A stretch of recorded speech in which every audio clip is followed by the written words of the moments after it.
Welcome to the Vacation Rental Show, How We Grow. This is your essential playbook to grow and scale your vacation rental business. With advice and insights from the best in the biz, I'm your host, Lynell Gordon. Welcome to the Vacation Rental Show. I'm Lynell Gordon, your host, and today we have Mark Lumpkin, and he is the sales director for STR Cribs, and he helps people who have short-term rentals to make them more profitable. He helps them grow successful short-term rental businesses nationwide. He has over a decade of experience in the industry, and he is passionate about setting up properties that maximize the guest satisfaction, revenue, and overall success of the product. He also co-hosts a podcast called the STR Investing Podcast, where he talks about building profitable short-term rental portfolios. So he's known for his focus on creating standout guest experiences by incorporating innovative amenities into vacation rental properties, which he was just telling me about. So welcome, Mark. Thank you for being here. Yeah, thank you so much for having me on. That was probably my best introduction ever. I appreciate that. I hope you didn't hype me up too much, but I do appreciate that. And yeah, I really have got a passion for traveling and real estate, and I've kind of found my niche in short-term rentals years ago. And at STR Cribs, we're a licensed GC, and we like to help folks, like you said, set up highly profitable short-term rentals in this market where it's very competitive. And it's not the same short-term rental industry as it was 5 years ago, where you could just throw a mattress and a hot plate in the house and charge a premium for it. The competition level has increased, and there's more options for guests. And so we want to try to help people stay ahead of the curve and still make this a profitable venture for them. I think it's very interesting what you were talking about earlier when you were saying, I'm in Dallas and it's very hot here. And you were talking about the fact that you just helped set one up here in Dallas and you did a Dallas Cowboys theme. That was really interesting to me. So is that a short-term rental? It's a property just outside Dallas. We're not quite done with it, but it is going to be a very niched property where it's sports themed.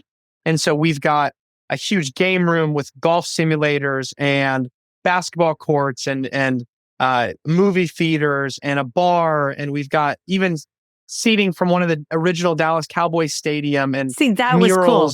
I was yeah. like, what? I thought that was really cool. So you do some really cool stuff for people who are looking to create specific revenue, increase their revenue for what they do. Yeah, just unique experiences that stand out and can do better, right? If you just set up a normal short-term rental and you don't market to anybody specifically, you are going to end up with pretty average results. And you're always going to be competing with all of the properties around you. We try to help people set up a home that is unique and that has no competition, where they're breaking the mold, they're setting their rates, they're attracting guests that want to come to their house as part of the vacation, not an afterthought. And so that's really what we've been focusing on for the last 5 years. So talk to me about some of the coolest things you've ever done. I would say it's usually around two things. One, themed houses, and two, unique amenities. And so when I talk about themed houses, it's usually very specific to the guest avatar. So if we look at a market like Nashville, Tennessee, well, we all know that that's the bachelorette capital of the United States. That's really a great avatar to double down on. And so we've done some really cool Pink themed, Taylor Swift themed, cowgirl themed short-term rentals in that market that are very themed to that demographic of people who travel. Those have been really successful. Or looking at a market like Orlando, Florida, where you've got a lot of families traveling with kids. We've done some really cool Star Wars themed or Disney princess themed properties that do really, really well because they've got such a cool, unique theme. So I'd say that's one of the pieces that we focus on.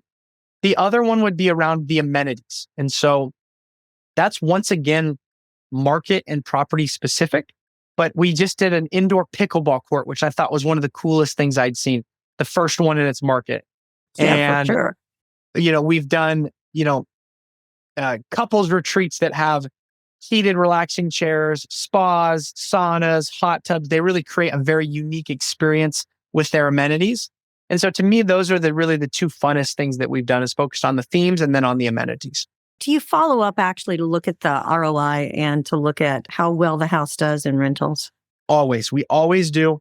And if anything, our clients are actually ecstatic and they're reaching out to us, telling us how well they've done. About 50 to 60% of our business is repeat.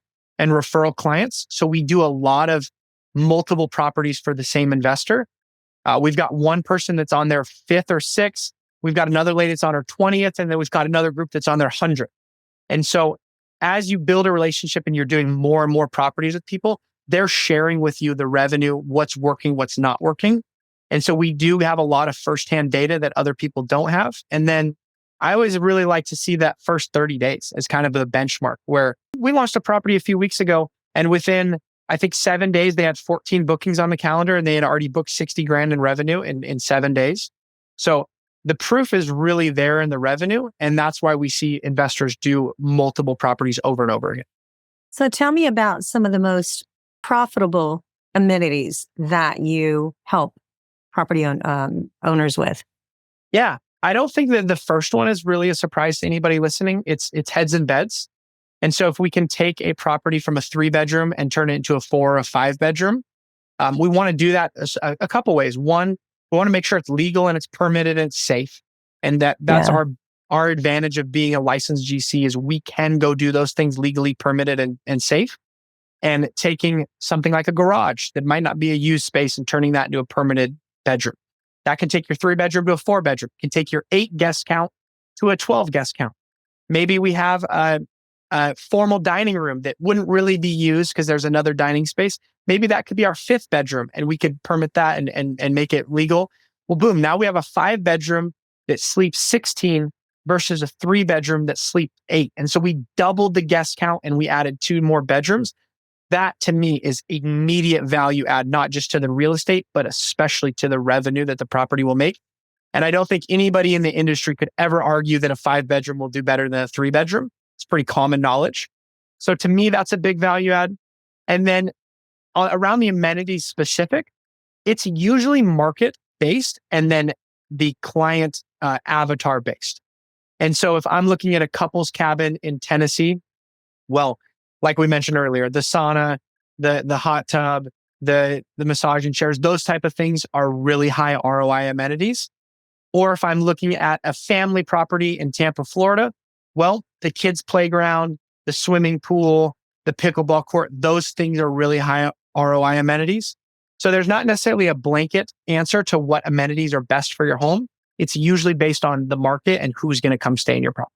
So what is your favorite success story? About 80% of our business is setting up new short-term rentals. But we do what we call pimp out your crib. If you remember that old TV show where they pimped out people's rides and it had Exhibit or whatever that guy's name is, he is hilarious. It's a great show. Totally 2000s. But I think of it in the same way where we take struggling short-term rentals that have good bones and good opportunities, and we come in and we pimp them out and we make them so much better. And then what's cool about that is you have historic data. So we can say the 12 months prior to what we did, you made $75,000 in revenue. The 12 months post what we did, you made $140,000 in revenue. So we doubled your revenue on this property. To me, those are some of my favorite success stories. And I can think of one off the top of my head that just finished its first full year post our renovation. And that was my example. They actually about doubled their revenue. A place in Scottsdale. It had no theme. It had a huge backyard. It was right by a lot of golf courses. We doubled down on that. We went a golf themed property, bachelor themed, a poker room, game room in the garage, outdoor mini golf putting, a driving range in the backyard with a net.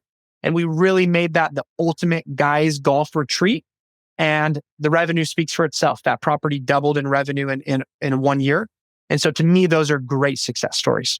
How do you determine the ideal balance between like luxury and practicality when you're selecting amenities for a short-term rental property? Yeah, that's a great question. I don't think there's no black or white answer to that. It's very much dependent on the market again, right? Where if you are in a higher end market, maybe you're in Miami and you've got that property that really seeks to have and attract luxury clients, you might spend more money on the furniture and on the things like that. And you might see an ROI on that.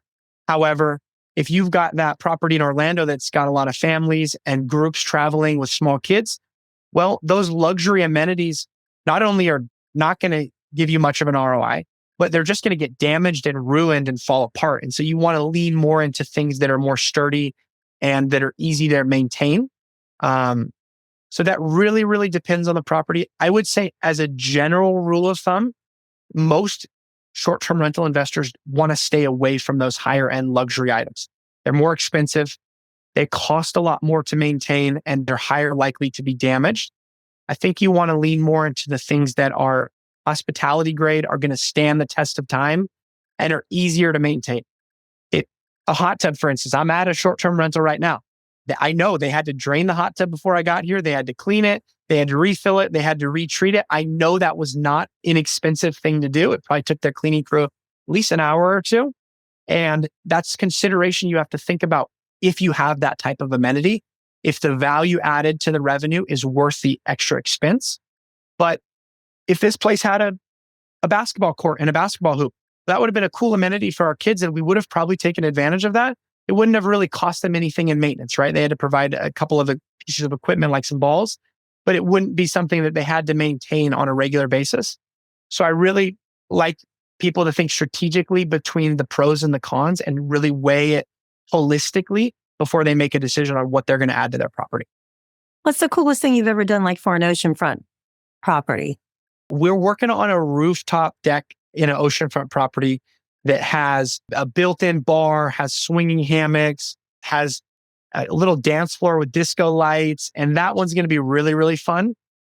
My favorite thing to do with oceanfront properties is really any property that has a great view. If you're mountaintop and you have a great view of the Smoky Mountains, or if you're oceanfront, you have a great view, figure out things that will point people in the direction of their view.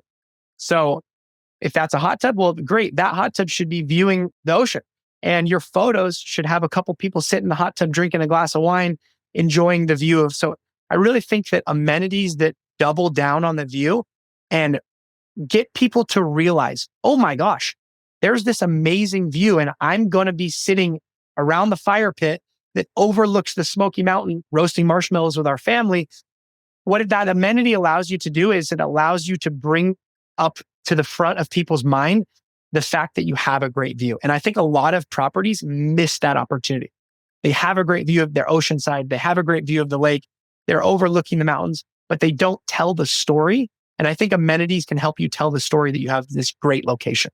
Because we're talking about mistakes now. So what are the most common mistakes you think that property owners make when they're trying to add amenities to their rentals? And what can they do to avoid those mistakes?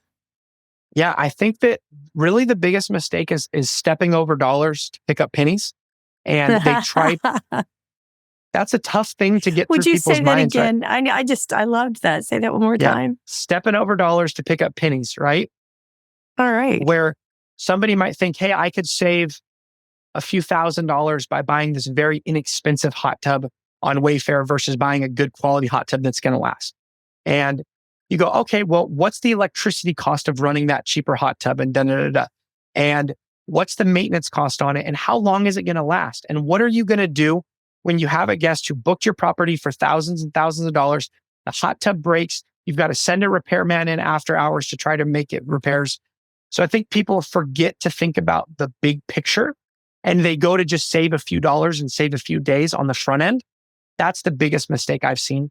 And then the other one would be around not doing the things properly, not permitting your amenities, and not doing things legally, where you maybe do a garage conversion and you just had your brother's, friend who happens to be an unlicensed handyman go out there and slap a mini split in it and put some bedrooms in there. Well, your insurance company doesn't classify your garage as a bedroom at that point. The city doesn't classify it. You're going to have a hard time with your permitting on your short-term rental. And God forbid something happens to one of your guests and you didn't follow the rules and the regulations for the things that you set up. You could be personally liable. And I think that people put themselves at risk by doing those type of things. So how do you ensure that the amenities that you have align with your target market, whether it's like families or business travelers or, just vacationers? How do you make sure that they're aligning with that?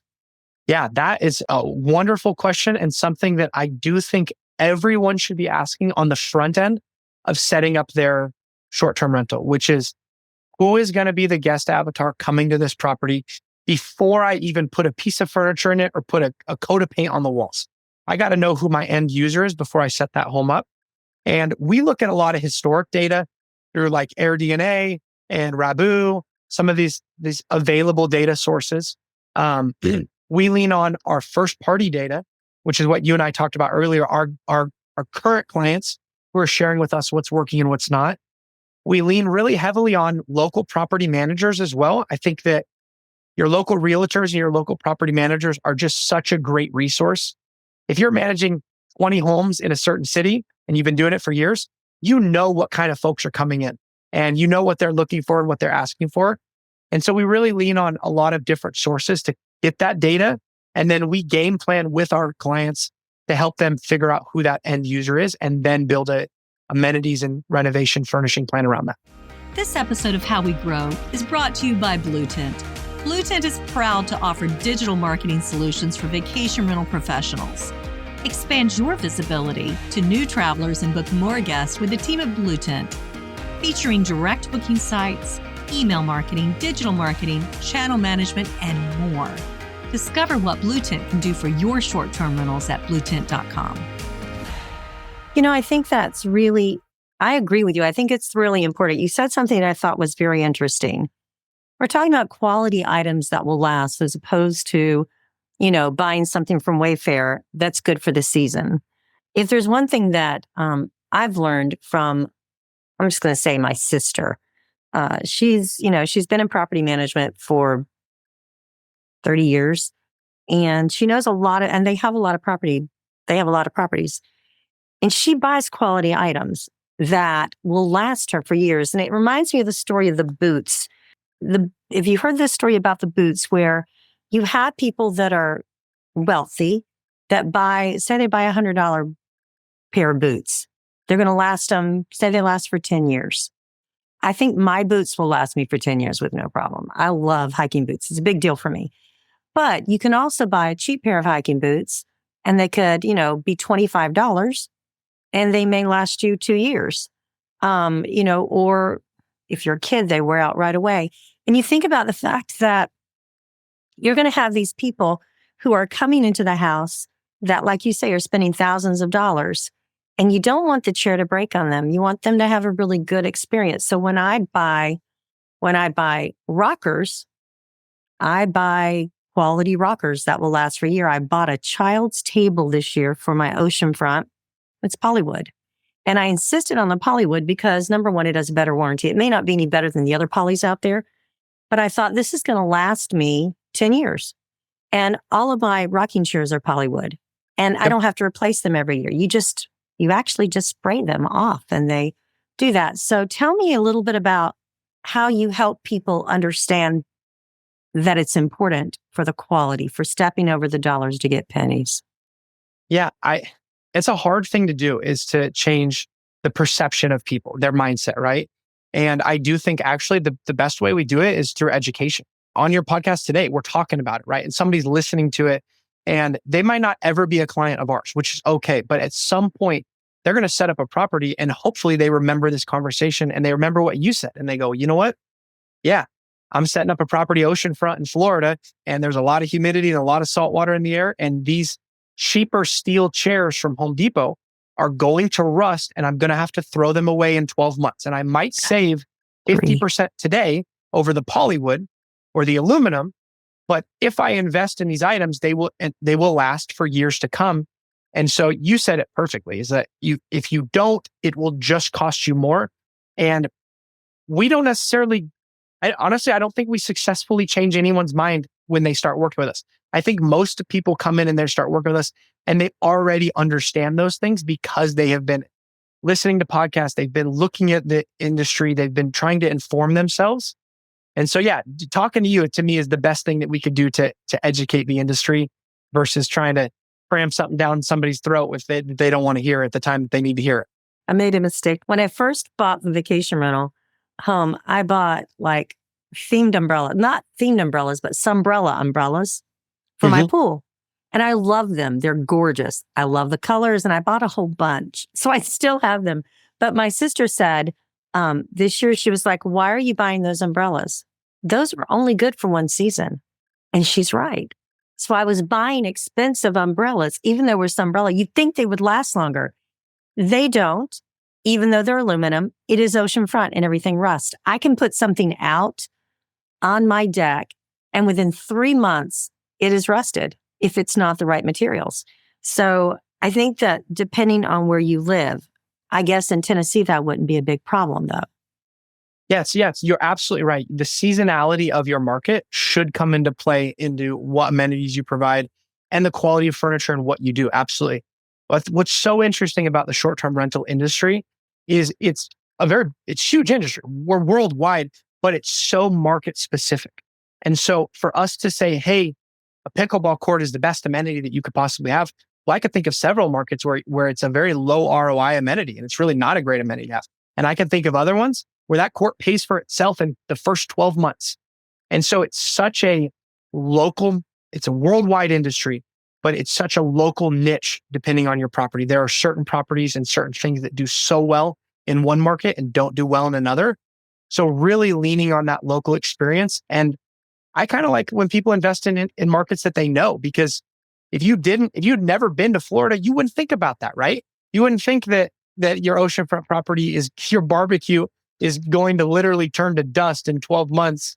You're like, oh no, it's under the cover. It's not going to get rained on. It's like, no, that humidity is everywhere. And so those things I think you really have got to lean on some local knowledge to know exactly what to do with your house. Let's give them another tip. If you're on an island or if you're near the ocean, guys, you do buy a new grill every year. You're going to do that. Just face it. But here's the thing. Don't buy the aluminum ones. Don't buy the stainless looking ones, because within a week, mine rusted. I brought it literally within the first week. It had rust spots. And I was like, that's crazy. And I went to my sister's house. And what did she have differently than I did? Well, hers was black enamel. The enamel didn't rust. It looked good the whole season. And it looked better too. It looked better for the whole season. The inside's going to rot out, guys. It's going to rot out. You're going to have a new one every season. But the outside was enamel. And so the black enamel actually costs less and it's a better grill. So just a heads up for things like that. Tell me, how do you stay ahead of trends for short-term rental properties? I know it's a competitive market and I know it's fast evolving. So what kind of trends do we have that we should be looking at right now, Mark? Yeah, I think that two questions there. One, how we stay ahead of trends. We're constant observers. So we're always watching what people are doing. And we're trying to get to the events, the VRMAs and those great events where you've got great speakers and great businesses that are sharing their knowledge and wisdom. So we're really trying to consume and see what other people are having success with. Social media makes that pretty easy, right? We can follow the top 500 people in the industry and they're going to dump knowledge on you every single day through social media. We can listen to all the episodes of your podcast and learn from a lot of these experts. And so our entire team does that. That's kind of a company-wide initiative, which is we all want to be consuming to stay ahead of. And then two, we're just testing things out.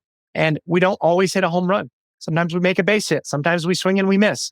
But we're testing things out and trying new things to see what works and then pushing the things aside that don't work and moving forward to things that do.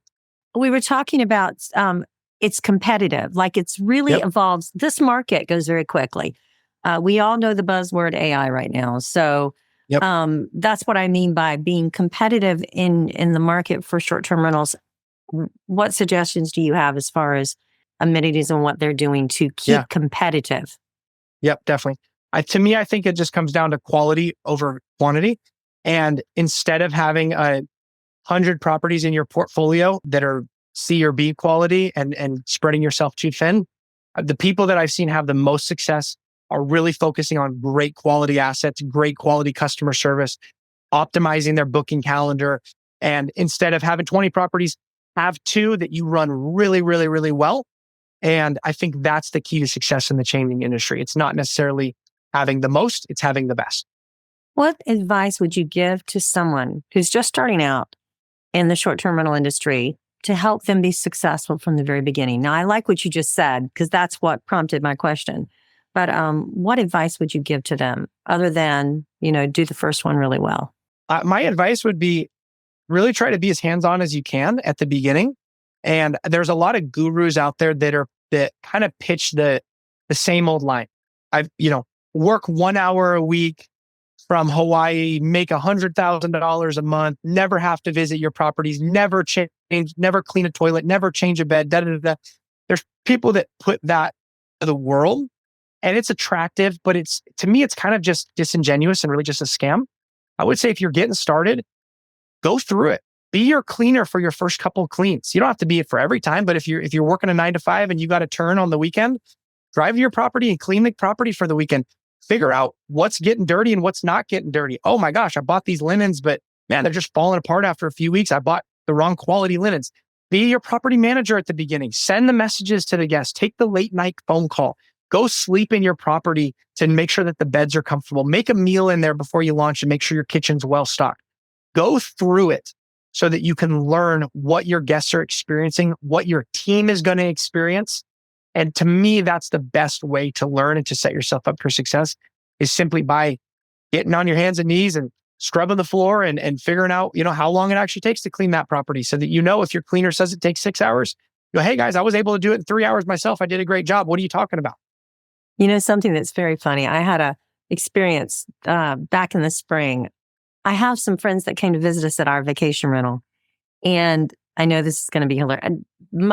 I use a property manager, of course, so I don't have to do anything. But I provide the same sheets that they're using for the property management company's using. I'm just like, I need a couple of sets. I need a bunch of sets of those. For me, I'll just use those. And it was really funny because this is a very frou-frou friend. And it's a beautiful couple. But he loves high-end sheets. And when I would go visit his house, he'd have very high-end sheets on the beds, and they were beautiful. I didn't even think about it when they came to visit. That's their first time coming to visit me at the beach. And I just had our regular sheets on there, and they loved those sheets so much. And guys, those are Walmart sheets. They are the most comfortable sheets I've ever had in my life, but I'm going to be real frank. I throw them away if they ever get any of the littlest little knot on them. They go away because they're that cheap. But they loved them so much. I actually bagged them and gave them to them to take home. I know when they looked them up online, they're like Amazon Basic. I mean, I don't even remember what they were, but they were so cheap. So I think that we have to balance, when we talk about quality, we have to balance length of life with what we're doing. Agreed. There's definitely a rule of diminishing return, right? There's a point where you spend too much on an item and you go buy the most expensive stainless steel pots and pans set you can find. Well, unless you're a professional chef, most folks don't cook with stainless steel pots and pans. And so the stainless steel pots and pans are probably going to get ruined and people are going to be disappointed in them. It's okay to go buy the Teflon pots and pans from Walmart, knowing that you're going to have to replace them every year or two, because that's, maybe it's not a perfect example, but that's what I'd say. At a certain point, more expensive, higher quality items are not always the answer. And so, yeah, it's definitely weighing what you should do with what the price and the quality is. I have a funny story about that. I have a gourmet kitchen at my house that I rent for my rental. And so pots and pans are really important to me. And when I went to my vacation rental to get it ready for the season, didn't even think about it. But there were these pots and pans, and I was like, they are so dirty.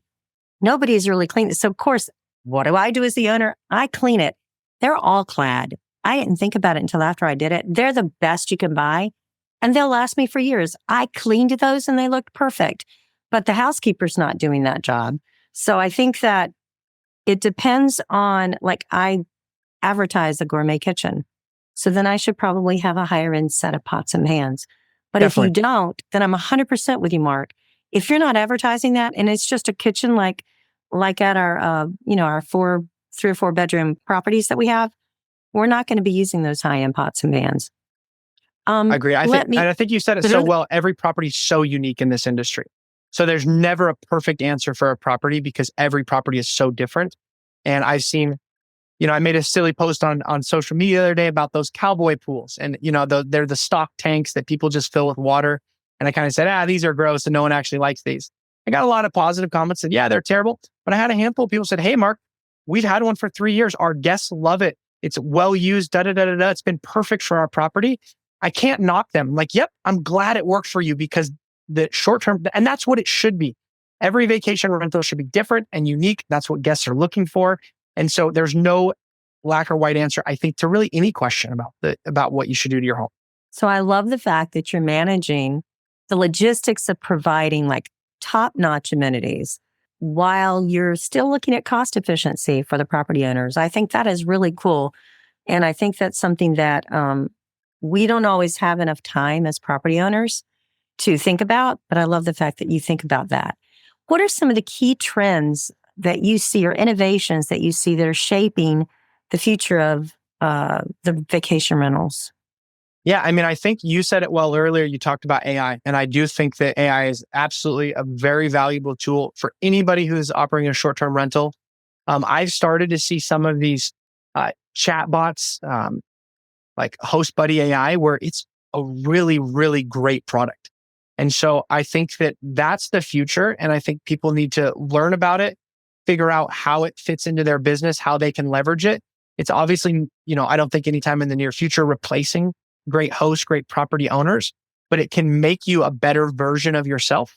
And so to me, that's one of the big trends. I think that if people, it's kind of like when the internet came out 30 years ago or however many years ago, and Airbnb, there was people that are like, nope, I only list my property in the classifieds, and I got a billboard down at the local restaurant, and I only take people one night at a time, whatever. That they were stuck in their ways. And these OTAs have completely changed how guests book and how they find properties. I think that AI will do the same thing when it comes to communication, listing optimization, calendars, things like that. I think it will be the next big disruptor in the industry. And there's already some great tools that do that. I think there are too. I think there are a bunch of things out there that we can take a peek at. Looking forward to seeing that at Verma International this year, honestly. It's going to be a lot of fun. Let me ask you this. I'll be there as well. So we'll definitely have to connect. Yes, for sure. I know you love this I know you, let me say that again. I know that you love this industry.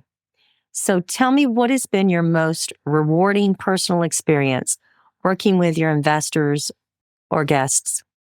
Yeah, that's a great question. I'll give you kind of two answers. One, on a personal level as being property owners, I think for us, really some of the most rewarding experiences have been the experience that our guests have been able to accomplish at the property.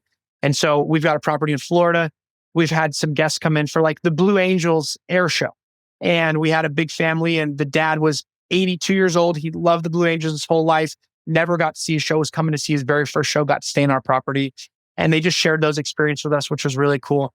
We've also hosted folks fleeing natural disasters and hurricanes and things like that. And so to be able to have a place for them that's safe and comfortable and warm, and we always make sure we go the extra mile and leave a welcome gift basket for those type of people and things like that, and really take good care of them. Those have probably been the most personally rewarding things for us in the short-term rental space. And then on a business level, for me, it's always just when you get a repeat client that comes back for the next property. They say, hey, Mark, we set that one up with you a year ago. It's doing so well. We were ready for the next one. And hey, we're ready for the next one. So to watch people grow their portfolio from 1 to 2 to 5 to 10 properties, that to me is really rewarding. I love your story, Mark, about helping people and people that have come from difficult situations to be able to stay in your property. That's really precious. Is there any other advice you'd give to property managers? Yeah, property managers specifically, I would encourage them to encourage their clients to reinvest into their properties, especially in the changing industry where it's becoming more and more competitive. I feel like every day I talk to someone that says, hey, revenue from 2022 was here. Revenue for 2023 was here. Revenue for 2024 was here. We've dropped revenue 10% every year for the last 3 or 4 years. And we say, okay, well, what have you done to the property to reinvest into the home? Oh, nothing. Okay, well, you've got, like you said, you've got twice as much competition, and you've got some properties that are really great properties in your market now, and you're losing money every year because you won't reinvest. So my advice to them would be, try to find a way to encourage your clients to reinvest in their property. Maybe that means you offer a discount on your service on a percentage. Maybe that means that you offer something that you normally didn't do before, but it still benefits you at the end, because if their revenue goes up by 50% and you just drop your fee by a couple of percentage points, you still make more money. You have happier guests, you have better reviews, things like that. And what I love we have at STR Cribs is we offer 0% financing. So property managers could even go to their homeowners and say, hey, you can get that hot tub you needed. You can get that pickleball court you needed. You can add that fourth bedroom you needed.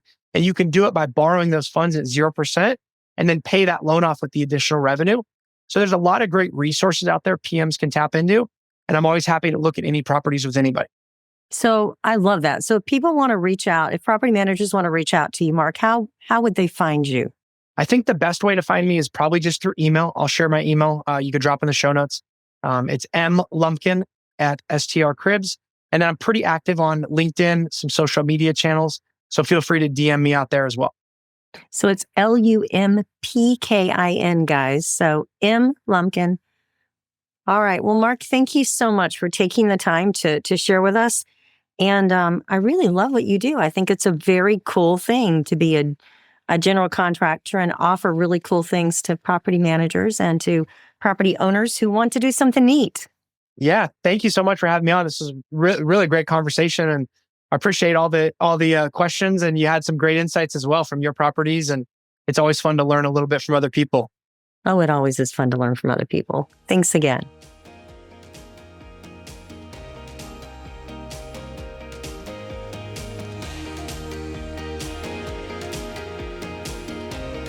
This episode of How We Grow was brought to you by Blue Tent Marketing. To find out more about how Blue Tent Marketing can help grow your vacation rental business, visit bluetent.com. Make sure to search for How We Grow in Apple Podcasts, Spotify, and Google Podcasts, or anywhere else podcasts are found, and hit subscribe so you never miss an episode. On behalf of the team here at Inhabit, thanks for listening.